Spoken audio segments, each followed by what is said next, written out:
Phrygian Dominant is a really cool sound. It's just a Phrygian scale with a major third. So 1, flat 2, major 3, 4, 5, flat 6, flat 7, 1, right? And it's where we get this sound.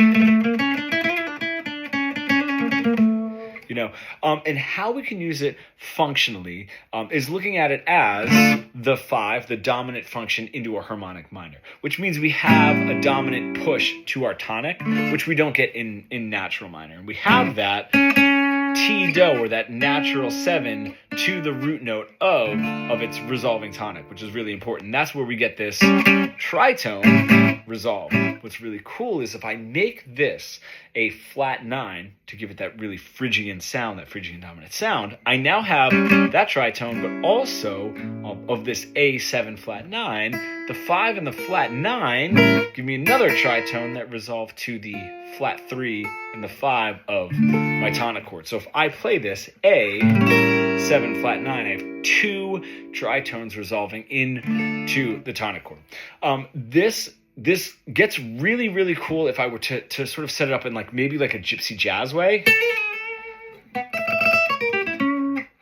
Right, that little rundown, this is just a chromatic, right? So if I'm in D minor, I'm on the A, I'm on that Phrygian dominant, but I'm going to go a chromatic down to the natural 7. So, and then I'm going to run down the A7 flat 9, but I'm never going to touch the A, the root note of that chord.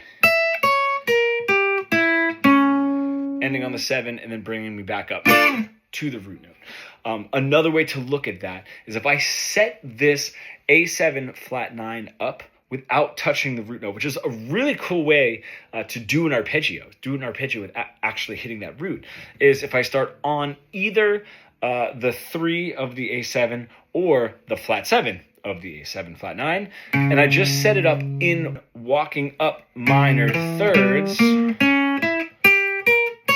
and then resolve it down to my D minor, which is really cool. And that just ends up being the 3, 5, flat 7, flat 9, 3, 5, flat 7, flat 9 of that A7, which is a really cool sort of diminished walk up.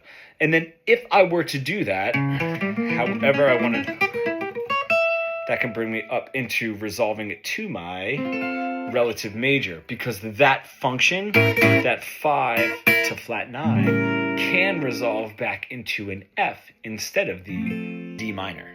If you're an intermediate guitar player that wants to bridge the gap between your creative ideas and what you're able to play, becoming fully fretboard fluent, comment pro below, or check out the free training that I have in the comments.